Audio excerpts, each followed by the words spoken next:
बोल जयकारा बोल मेरे श्री गुरु महाराज की जय। श्री अमर ज्योति दर्शन ग्रंथ श्री प्रयागधाम श्री प्रयाग सरोवर। संसार में जितने तीर्थ हैं उनका निर्माण कार्य पूर्ण होने के पश्चात लोग लाभान्वित हुए, लेकिन परम आराध्य देव श्री श्री 108 श्री तृतीय पातशाही जी महाराज और श्री सतगुरुदेव जी महाराज श्री चतुर्थ पातशाही जी की दूरदरगाही मौज से बन रहा ये तीर्थ सब तीर्थों से निराला है। ये तो रचना से पूर्व ही एक ऐसा तीर्थ धाम बन गया है जिसमें प्रेमी जन तन मन धन से सेवा कार्य में जुटकर साचे स्नान का लाभ उठाकर आत्मा को पावन बनाकर अपना जन्म सफल कर रहे हैं। कहा भी है, साचा नावन गुर की सेवा। आत्मा को निर्मल कर मन में सच्ची खुशी भरने के लिए इस प्रयाग सरोवर का समागम हुआ है। भक्ति और परमार्थ का लाभ प्राप्त करने के लिए, मन को सच्ची खुशियों से भरने के लिए, जीव कल्याण करने और मालिक से बिछड़ी हुई आत्मा को परमात्मा से मिलाने का दुर्लभ अवसर प्रदान करने हेतु ये रचना हुई। उसके लिए सब गुरुमुखों को लाख लाख बधाई हो। श्री वचनों के पश्चात प्रसाद बांटा गया और श्री गुरु महिमा के भजन गाए गए। सभी प्रेमी श्री प्रवचन अमृत की निधि से एवं इस अलौकिक दिव्य श्री दर्शन को पाकर निहाल हो गए। इस प्रकार महातीर्थ श्री प्रयाग सरोवर की महिमा देश विदेश एवं सृष्टि के कोने कोने में फैल गई। सब प्रेमी गुरुमुखों ने यथा संभव तन मन धन एवं प्राणपन से इसमें भाग लिया। श्रद्धा विश्वास प्रेम तथा भक्ति की अनुपम तरंग सबके हृदय में लहराई। सबके दिल में इस पावन महातीर्थ में मज्जन करने की उत्कंठा उत्पन्न हो गई। श्री सतगुरुदेव दाता दयाल जी महाराज का संपूर्ण ध्यान इस श्री मौज को पूर्ण करने में लग गया। आपने वहां पर महात्मा धर्म नित्यानंद जी को प्रबंधक और भगत अमरनाथ जी हैदराबाद वाले को सहायक बनाया और फरमाया, हमेशा ही ये सेवा कार्य यहाँ चलता रहेगा। प्रेमी गुरुमुख अर्थात बाहर से आई हुई संगत एवं श्री प्रयागधाम के स्थायी निवासी प्रतिदिन यहाँ पर 1 घंटा सेवा के लिए अवश्य आएं। सारा दिन सेवा में भाग लेने वाले सेवक दिलो जान से सेवा करें। ऐसे विशेष पूजनीय स्थानों की सेवा मिलना सरल नहीं। महापुरुषों की कृपा से ही ऐसे सौभाग्यशाली सुअवसर प्राप्त होते हैं। आप श्री अनंतपुर में पर्व मनाकर शीघ्र ही श्री प्रयागधाम में कृपा फरमाते स्वयं श्री प्रयागधाम के पावन तट पर विराजमान होकर अमृत में प्रवचनों से इसके पावन गौरव का बखान कर सबके दिलों में नित्य नवीन उत्साह भरते, मन हरण लीलाओं से आत्मिक उल्लास प्रदान करते, श्री दर्शन तथा सेवा के दुर्लभ संयोग को प्राप्त कर प्रेमी गुरुमुख अपने भाग्य मनाते तथा इस विशेष सेवा के आनंद एवं अमर खुशियों से अपनी झोलियां भरते। श्री प्रयाग सरोवर का तट महाप्रभु जी की प्रसन्नता एवं कृपा पाने का अद्वितीय संयोग बन गया। देश विदेश में प्रेमी जन तन मन धन से यथा संभव सेवा भेंट करते हुए कृतार्थ हो रहे थे। रिद्धियां सिद्धियां नव निधियां चरण चेरी बन समर्पित हो रही थी। महापुरुषों की निष्काम सेवा में निष्काम भाव का समर्पण व योगदान ही स्वीकार होता है। आपने इसी निष्काम सेवा का अदम्य पाठ सबको पढ़ाया। एक बार श्री वचन फरमाए, जिस धरती पर महापुरुष चरण रखते हैं यहाँ पर प्रकट होते हैं, वे धरती पूजनीय बन जाती है। उनके श्री चरणों की रज को स्पर्श करते ही वे चरण धूलि बनकर मस्तक पर लगाई जाती है।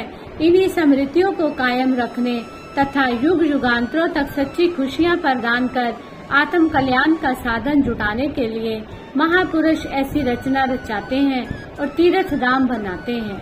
इस प्रकार निष्काम सेवा द्वारा जन्म जन्मांतरों के बंधन करते हैं। वे चिताते हैं कि ये जीव आत्म कल्याण का एकमात्र साधन है। सत्पुरुषों की राहनुमाई तथा निष्काम सेवा ये महापुरुषों का वरदान है और श्री अनंतपुर दरबार की बेमिसाल देन है जो दुनिया में अन्यत्र नहीं मिल सकती। अतः इस स्वर्णिम अवसर से पूर्णता लाभ उठाते हुए जीवन को सफल बनाना है, इसी में महापुरुषों की प्रसन्नता निहित है। इस प्रकार हर पर्व के पश्चात आप श्री अनंतपुर से श्री प्रयागधाम में कृपा करते, साथ में कुछ गुरुमुख प्रेमी सेवा के लिए यहाँ साथ आते और बाहर से आई हुई संगत को श्री प्रयाग सरोवर की सेवा का महत्व सुझाते। सेवक सेवा व श्री दर्शन करते हुए प्रत्यक्ष आत्मिक आनंद एवं सुख की अनुभूति करते। 1 वर्ष पश्चात अभी आधी और 1 फुट तक की खुदाई नहीं हो पाई थी। श्री प्रभु जी ने वहाँ पर आकर महात्मा जी से पूछा कि ये कार्य इतनी धीमी गति से क्यों हो रहा है। उन्होंने उत्तर दिया, स्वामी जी, ये जमीन इतनी पथरीली है कि इसकी खुदाई करना बहुत कठिन है। सारे स्थान में 4-5 फुट के स्थान से एक पतली परत भी चट्टानों से नहीं हटाई जा पा रही। 2-4 स्थानों पर सुरंग लगाने पर भी कामयाब नहीं हुए। आपने वहां सेवकों से सेवा करवाते हुए एक और विराजमान होकर स्वयं भी श्री भोग लगाया और सब गुरुमुखों को सामने बिठाकर नाश्ता करवाया। आपने फरमाया, जैसे भोजन करने से सारे शरीर में स्फूर्ति आती है, शरीर में गर्मी पैदा हो जाती है, ऐसे ही हर समय उत्सुकता की गर्मी से सेवा करो। फिर देखो ये पथरीली चट्टानें सेवकों के उत्साह के सामने नतमस्तक होती है कि नहीं। इस स्थान की जमीन तो कई हजार वर्षों से तपस्या करती हुई घड़ियां गिन रही है। महापुरुषों के चरण स्पर्श से उसकी अभिलाषा पूर्ण हुई। सेवकों से प्रभु की महिमा का गुणगान सुनती हुई ये प्रसन्न हो रही है। अब इसकी खुदाई करने में इतने साहस से जुट जाओ कि ये पत्थर की चट्टानें काली मिट्टी के टीले के समान बन जाए। श्री वचनों को श्रवण कर सब सेवकों में नव उत्साह और स्फूर्ति की नवीन तरंगे जन जन आने लगी। श्री आज्ञा पाकर सब सेवक सेवा में जुट गए। सचमुच ही उस समय जब सेवक चट्टानों पर गेंती मारने लगे तो वहां से टुकड़े टूट टूट कर गिरने लगे। किसी को भी पथरीला स्थान होने का आभास न हो रहा था। न प्यास लगी और न थकान हुई। दोपहर के समय भी किसी का मन छुट्टी करने को न चाह रहा था। आधे घंटे में भोजन कर सब पुनः सेवा में जुट गए। साय समय पुनः महाप्रभु जी वहां पधारे। कार से नीचे उतरकर सबकी ओर निहारा। सबने खड़े होकर 2 मिनट श्री दर्शन किए और पुनः नव उत्साह से सेवा करने लगे। आप 1 घंटा वहां पर घूमते हुए सबको श्री दर्शन देकर हर्षाते रहे। तत्पश्चात सबको अपने समीप बिठाकर भोग प्रसाद खिलाया। आपने फरमाया, महात्मा जी, देख लिया आज आधे स्थान पर चट्टानों की खुदाई कितनी सरलता से हो गई है। ये सब सेवकों की करामात है। महात्मा जी ने क्षमा मांगते हुए उत्तर दिया, प्रभु, यहाँ पर आप महापुरुषों की एक दृष्टि पड़ जाए, वहाँ ये चट्टानें तो क्या पर्वत भी फूल के समान कोमल बन जाते हैं। स्वयं सब कुछ करते हुए बड़ाई सेवकों को देते हैं। त्रेता युग में सेवक हनुमान जी में कहाँ इतनी शक्ति थी कि वे पूरे पहाड़ को हिलाकर हाथ पर उठाकर ले आते। भगवान श्री रामचंद्र जी की शक्ति ने हनुमान जी को बल दिया। उसकी भक्ति ने इस अद्भुत कार्य को कर दिखाया। यही आज हमारे हृदय सम्राट श्री गुरु महाराज जी उसी सब रूप में ये अनुपम लीला दर्शा रहे हैं। इस प्रकार आप प्रातः समय निकालकर यहाँ की भूमि को पावन बनाते, मधुर मुस्कान और कृपा की चितवन से सबका मन हर्षाते, प्रेमी गुरुमुखों को सरसाते हुए सेवा के स्मरणीय अवसर प्रदान करते रहते। यद्यपि यहाँ पर बाहर की संगत अधिक समय के लिए नहीं ठहरती थी, फिर भी श्री आज्ञा अनुसार ये कार्य प्रगति की ओर अग्रसर होता रहा। सर्वांगीण सब आश्रमों में निर्माण कार्य विशाल रूप ले रहे थे। दिन रात परमार्थ पथ पर अग्रसर हो आप नाम भक्ति की ज्योति घट घट में जगाने देश विदेशों के कई नगरों और गांवों में पधारते, आध्यात्मिक गूढ़ रहस्यों को सरल भाषा में सत्संग प्रवचनों में फरमाते। श्री प्रयागधाम में पर्व पर आई हुई संगत श्री दर्शन एवं सत्संग प्रवचनों से लाभान्वित होती। आप इसी मध्य श्री प्रयाग सरोवर की सेवा में असम्मिलित गुरुमुख जिज्ञासुओं को इनके पुण्य एवं महानता से अवगत कराते। सन 1952 में आपने महात्मा जी को फरमाया कि अब तीव्र गति से इस सेवा को अंजाम दो। श्री प्रयाग सरोवर के आधे भाग की खुदाई के साथ अब संपूर्ण भाग में खुदाई व निर्माण कार्य आवश्यक है। श्री परमहंस दयाल जी की मौज को साकार करो। श्री आज्ञा सम्मुख रखकर दृढ़ विश्वास से सेवा करो। कुदरत की सारी शक्तियां स्वयं में सहायक बनेगी। महात्मा जी ने विनय की कि प्रभु आपकी कृपा से हम ये कौतुक देख रहे हैं कि जब हम प्रातः सेवा करने आते हैं तो यहाँ पत्थरों के ढेर लगे होते हैं। कहीं पत्थरों में सुरंग लगाते हैं, कभी कभी तो अंदर ही फट जाते हैं, परंतु बाहर नुकसान नहीं पहुंचाते। आपकी लीला अगम है। कुछ एक विदेश से आए हुए गुरुमुखों ने श्री चरणों में वहाँ की परिस्थितियों के विषय में विनय की तो आपका हृदय द्रवित हो उठा। उन्होंने विनय की कि अगम अगोचर प्रभु जी की लीला का रहस्य समझ पाना बहुत कठिन है। विदेश में भी आप हमें कई विकट परिस्थितियों से उभारते हैं, नाम भक्ति के पथ पर चलने की प्रेरणा देकर सचेत करते हैं। आपका नाम लेने मात्र से ही बड़े बड़े कार्य सिद्ध हो जाते हैं। आप प्रातः समय श्री आरती पूजा के कार्यक्रम के पश्चात श्री प्रयाग सरोवर के स्थान पर पहुंचते। भक्तजन अपनी ओर से एवं भक्तानियां अपनी ओर से वहां पहुंच जाते। आवास स्थान से उस स्थान तक पहले ढलान का मार्ग और पुनः चढ़ाई का मार्ग आता। सबके मन में एक ही लगन होती कि सबसे पहले श्री दर्शन करके सेवा में भाग लें। वह मार्ग पार करना सरल नहीं था, परंतु उस समय तो यूं लगता था जैसे उड़ान भरकर बिना थके ही पहुंच गए हैं। आपकी मधुर मुस्कान एवं मनहरण लीला से पवन भी आंतरिक खुशियों का सौरभ भरती।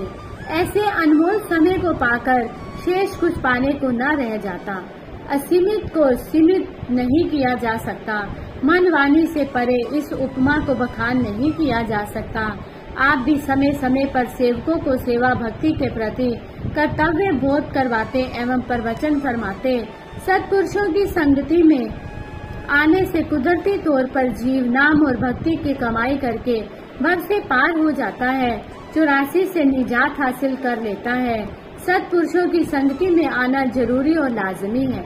सत्संग में इंसान को अपने भूले काम की याद आती है। नाम से शांति और सुख की प्राप्ति होती है। सेवा करने से मन निर्मल होता है और खुशी मिलती है।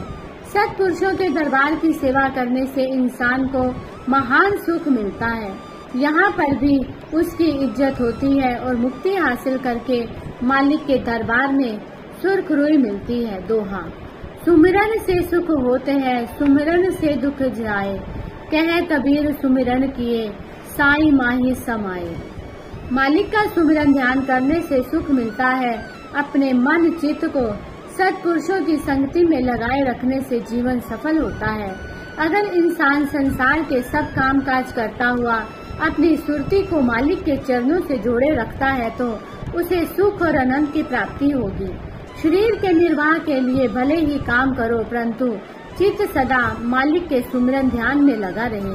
संसार में जो भी काम करो मालिक के निमित्त करो।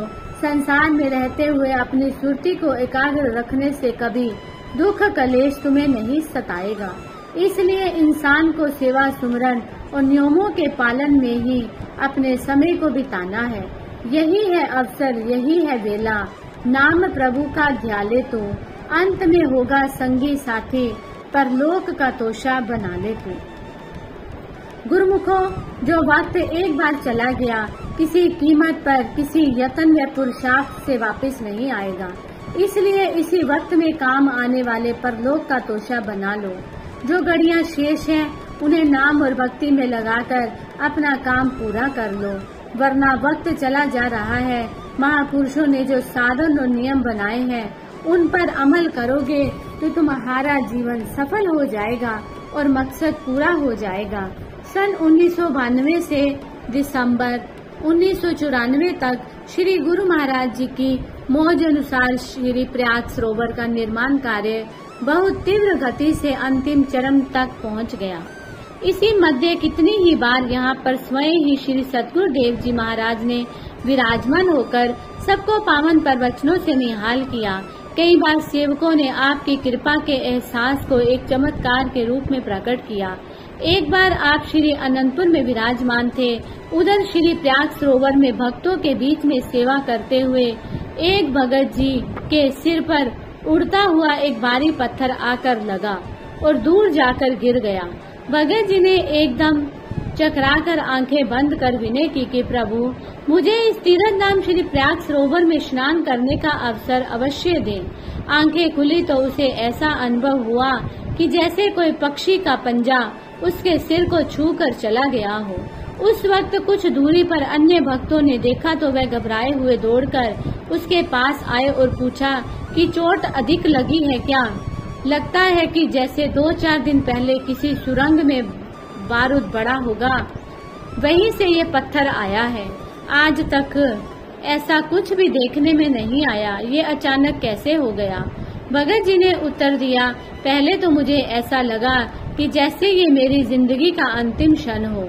मैंने आंखें मूंदकर पुण्य तीर्थ में स्नान करने की इच्छा प्रकट की तो श्री प्रभु जी ने वह स्वीकार कर ली।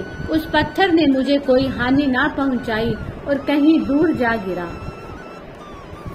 सब श्री गुरु महाराज जी की अदृश्य शक्ति के इस अद्भुत दृश्य को देखकर नतमस्तक हो गए। श्री अनंतपुर में उस समय श्री गुरु महाराज जी की एक बिल्डिंग के समीप खड़े होकर सेवा करवा रहे थे। एकदम अपने दोनों कर कमल ऊंचे किए। ऐसा प्रतीत हुआ कि जैसे किसी वस्तु को जोर से धक्का लगा रहे हों।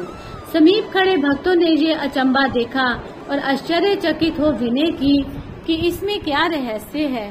मुस्कुराते हुए श्री प्रभु जी ने फरमाया, सब कुछ ठीक हो गया है, सेवा करते चलो। रात्रि समय 3-4 दिन बाद श्री प्रयागधाम से महात्मा जी ने वहाँ की सेवा का कार्य वर्णन करते हुए इस घटना का भी उल्लेख किया। आपने कृपा पत्र में सबको आशीर्वाद देते हुए श्री वचन लिखवाए, सेवक गुरुमुख श्री प्रयाग सरोवर की सेवा में श्रद्धा विश्वास को बुलंद करते हुए तन मन से लगे रहें। इस तीर्थ में मज्जन करने का सौभाग्य सबको प्राप्त होगा। कई जन्मों के कलुषित कर्मों से त्राण पाने का एकमात्र साधन सेवा ही है। सेवा करते हुए निश्चिंत रहें। बोलो जयकारा बोल मेरे श्री गुरु महाराज की जय।